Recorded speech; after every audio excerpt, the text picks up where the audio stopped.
Welcome to the yard where faith and sports collide. I'm your host, Marcus Preciado. Thank you so much for joining us today. We got a great show for you today. An amazing story by a great friend of mine that pretty much changed California. So stay tuned for hearing that story. By the way, we just want to say thanks to Christian Podcast Central for hosting us, for partnering with us, as well as our YouTube channel. We'd love for you to go there, click subscribe, and so you can get all the latest updates. But you guys, I want to introduce Marlon Gardinera right now. Please say hello to the people out there. Marlon. Hello. Marlon, here's the deal.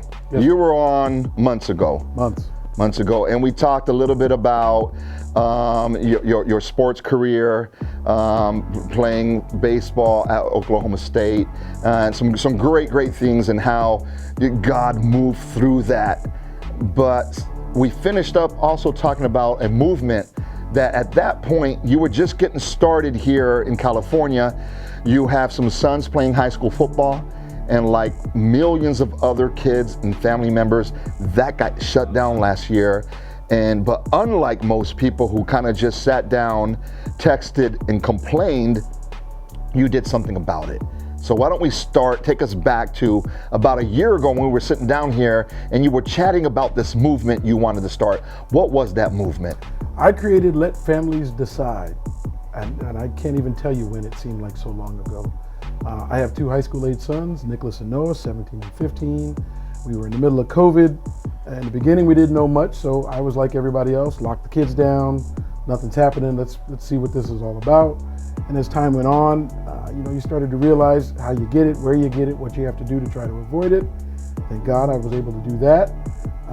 But something had to be done because things were starting to move a little slow for kids. Let's think about this reality. They took away sports. Mm-hmm. There are still parks to this day where the basketball rim isn't on the backboard, right? Wow. The kids couldn't go to school. Yeah. And you know where I'm at, you couldn't even go to church. Yeah. Right? Yeah. So I don't know what they thought they left for the kids, but the people least capable of coping with all of the stresses of a pandemic and the restrictions that came with it are children. Yeah. And they had it the worst. As adults, we still had some options. We still had some choices. We got to make some decisions about where we went, who we hung out with, what we did. The kids really didn't have much of anything. As a result of that, anxiety, depression, suicidal ideation. Unfortunately, suicide. The number of kids that join gangs are now incarcerated. The number of kids who've had unwanted pregnancies. Basically, anything you can do with idle time has been done.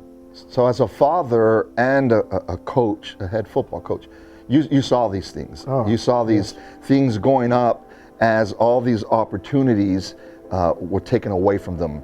So I know that was burning in you, and it was burning for me as a father. Yeah. But one thing unique about you is that you let that burning create action, and it started off with that. And talk to us the steps that were taken to eventually. I'll tell the end of the story, and we'll cover it. Yeah. You have played a key role in the lawsuit, and help me clean this up, right? I got it. But essentially the key lawsuit against California, correct? Correct. To open up high school sports for kids here in California. I was a part of a group called Let Them Play California who did amazing things to push and push and push.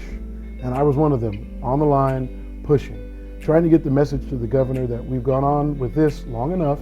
We think there's a safe way to get these kids out there. As a matter of fact, we think it's safer for the kids to be in that supervised, structured environment with their coaches who are taking precautions than it is for them to be in the mall, in kids' houses, in kids' cars, parties, and doing the normal thing, because parents haven't locked their kids down for 11 months. So it wasn't like when the lockdown comes that all families and kids were like, okay, we're abiding, we're just staying in this house. That's right. They're out, they're doing things unsupervised, they're spending time with friends. And so when you juxtapose that with the fact that they can't do that underneath the umbrella of coaches and programs, it just didn't seem right to you. It seemed to me like they're worse off on their own than they are when they're with us, where we're looking out for them. We're taking the steps to keep them safe.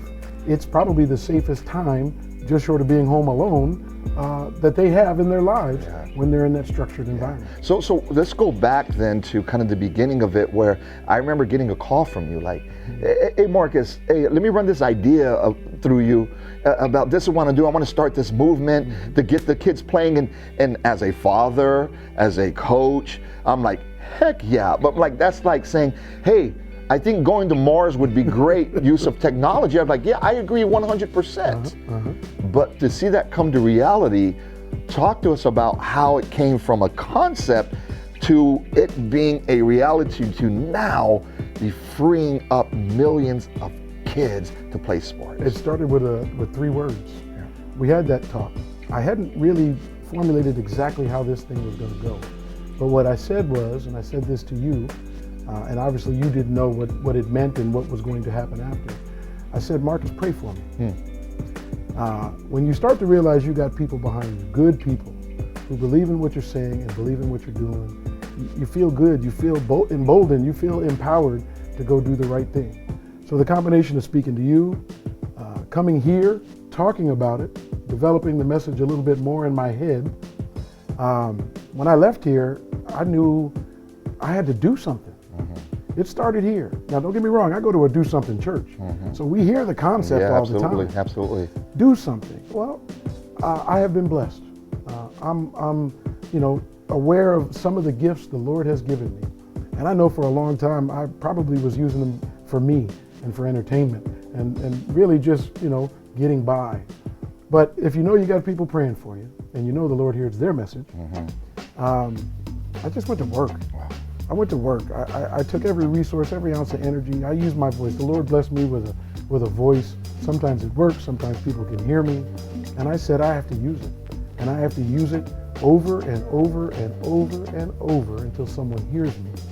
And it took a little while. Yeah. It did. Can we pause there? Yeah. Because you're talking about like God behind this and like the magic that God does, right? Come on. That we could have these ideas and these efforts, but God puts that supernatural, because what you did is impossible, Marlon. What you and your team have done is impossible, but God, right? But God. And one thing I'm finding out the older I get is like the way God has wired us, like if we understand that, right? And we kind of give ourselves to that, understand that whether it's our ability to speak, our athletic ability, our charm, our lack thereof, our mind, our artistic ability, our athletic ability, our intellect, that if we embrace that and give it to the Lord, how we can do ridiculous things with it. Because how many times have you gotten in trouble for running your mouth off? How many times have you gotten in trouble for starting some movement when you were in high school or in college that led to lunacy, but you started stuff, but that same stuff, right, that was wired in you, focused, laser focused with a purpose and God behind it, you help change the state, buddy. Listen, it's almost like if you run it through the God filter, if you know He would say yes, you have to. And listen, I kind of feel like this is overused, but when you think about it, it's not, because it's so true. I can do all things through Christ who strengthens me. If you believe it and you know what you're doing is right, He will push you through it. So we're talking a little bit about what I did. Listen, I'm but a mouth, arms and legs, and a vessel. He did it. I believed in Him. I believed in what I thought was needed, and it felt good talking to people like you and knowing people are going to be praying for it. It wasn't as hard as you think because of that. Yeah. Now, logistically, grinding it out, okay, that's tough. But that force makes it easy. At what moment, Marlon, because I know we chatted, you did a video, right? You got a website, you got some hashtags. Okay, but everybody can do that. At what moment did you go, oh, I think we got something here? What was that like? I'm going to spread the love. There was another group that was going down the same path. Yeah. And I started hearing their drumbeat. Yeah. And I thought, well, based on what I was trying to do, we got quite a bit of media attention. Yeah. I didn't even call the group. I called the media and said, hey, listen, you need to know about this. And I was talking about that group. Let them play ACA. Yeah. You need to hear about this.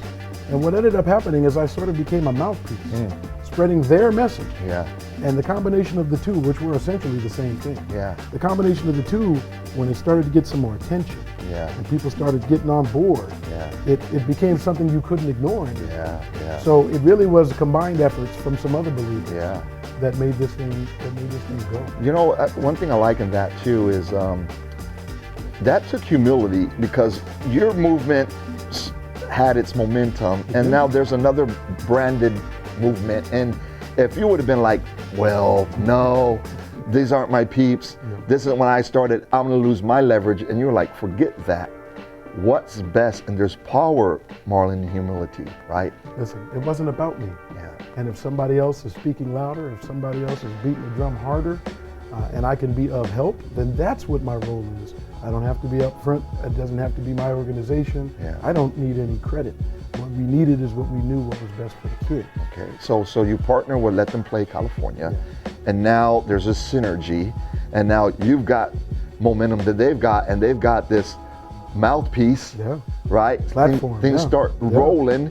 I start seeing you now pop up on local news. I'm like, yeah, that's my boy Marlon, right? And I start seeing this, but then this seemed like the snowball started happening, because now Marlon in San Diego, I can get with that, right? You can cause those waves, but now I'm hearing Marlon and the governor.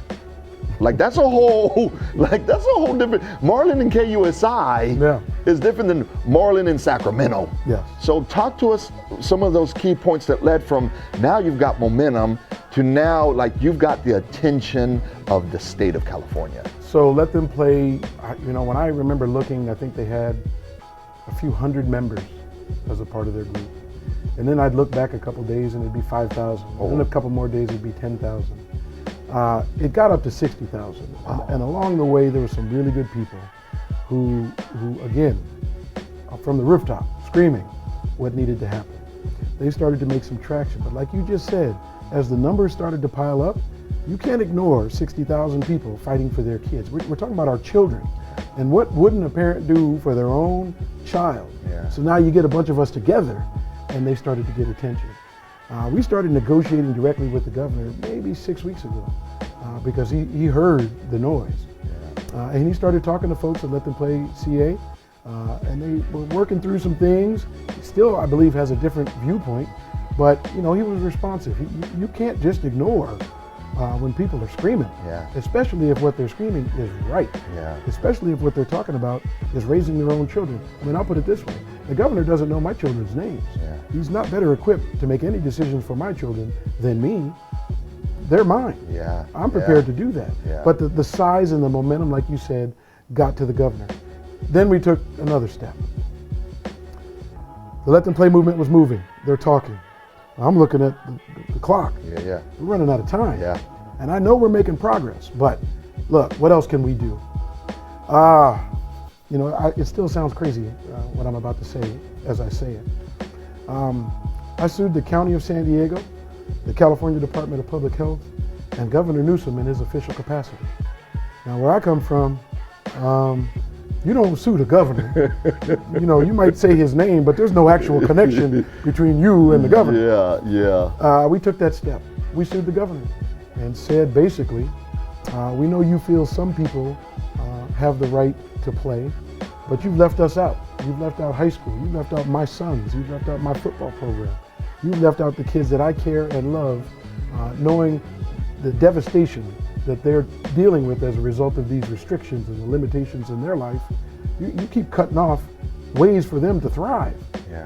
So we launched a lawsuit that basically said, you've allowed the pros and the collegiate athletes to play here in California. Something wrong with us? Are we missing something in this whole equation? And think about this. Professional athletes in their age group and collegiate athletes in their age group are more likely to get, spread, be hospitalized by, end up in an ICU or die from COVID. High school is least likely of the three groups to have that impact. And yet out of those three groups are the ones that aren't participating. The only ones that are being told you cannot move forward. So We filed a lawsuit, basically the 14th Amendment of the Constitution, equal protection under the law. If you make a law, regulation, executive order, you have to apply it equally unless there's a rationale that says that there can be carve-outs. For instance, I don't want my 15-year-old driving yet. He's not ready. When you're 16, maybe.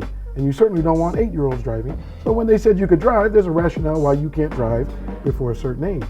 But the state wasn't really able to tell us why is high school being separated from the same activity. When you play football, it's 11 on 11. Doesn't matter what level you play it at. Why is this 11 on 11 different from those 11 on 11s? Kind of worked out. So bring us up now to, look, I know things are still a bit convoluted, right? I know there's nuances and COVID tests, who's going to pay, how would be administered, and indoors, and tiers, color tiers. Here's the bigger picture, Marlon. Things are moving. Bigger picture, parents were heard. Yes. The governor understands, we're his constituents. He worked for us. Yes. And I say that with all due respect. Yeah. We're playing football now. Yes. Practice starts today. Got some news last night that kept me up a little bit. The adrenaline was flowing. Had a hard time going to sleep. Our local governing body for high school sports, CIF, put out a memo that said, well, we've made some adjustments to the master calendar as a result of that lawsuit, and the judge saying that equal protection does need to be provided for high schools. All high school sports in San Diego County, and I mean all, can start today. Say that again. Say that again. Look, let me reset it. Let me reframe it. Okay. About 2 weeks ago, only like cross country. That's right. Okay? Like tennis. Yes. And they weren't even sure about that. Yes. Now today, as a result of this movement that God bless you to be a part of, what are the results? As of today, all sports in San Diego County can play. Indoors, outdoors, boys, girls. The people most affected are now free to have hope, opportunities again. Kids trying to get college scholarships. Kids just wanting to be near their friends, want to socialize, get physical activity. We carved out a space for kids to be kids, and we won. Man, this is just ridiculous, the weight of really what this means. And as you know, and have professed, that it's only through the Lord that this happens. So the yard being where faith and sports collide, I mean, there's no greater example than this moment right here, Marlon. So what have you learned about God and his nature, and you as his son, as you fought for this for your sons? What are some things you've learned or picked up about God's love for you? Biggest message, if you're able to be in the church, if you've been hearing God's word for years and years and years, I think the biggest lesson is listen. He tells you what to do. He tells you how to do it. He's always done that. It's not as if you don't know what is right, what is wrong, what you should and what you shouldn't do. I listen. I talk to people who also believe and who prayed, and I gave in and said, okay, we're going to do it his way. His way is far better than anything I could have accomplished on my own. Anything. Wow. Yeah, as you guys are watching and hearing this story, and if you're in California, you get a better picture of kind of the behind the scenes, what actually happened through Marlon and this movement and the other people. But really, as he said, it was the Lord. But beyond this, there's something even bigger, which is God's love for you. So if you're watching this and you're hearing this kind of on the big scale of God's power, certainly God can speak the world into existence, but you know what else he can do? He knows who you are.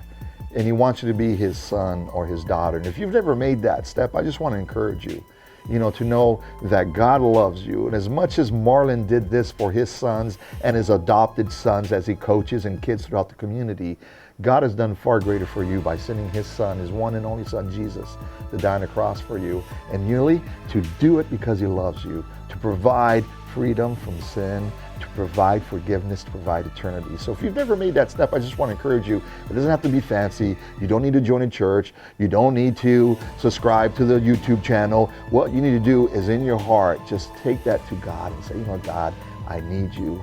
I need forgiveness. I want to be your son. And you know, through that, he will regenerate you, get plugged into a church, get fellowship, which is a Christian way of saying, hang out with people that are going to help you live right, and you know what, your life will change. Thank you for joining us today, and tune in next time for a great, great episode here in the Yard with Faith and Sports Collide. Marlon, thank you. Thank you, Mark.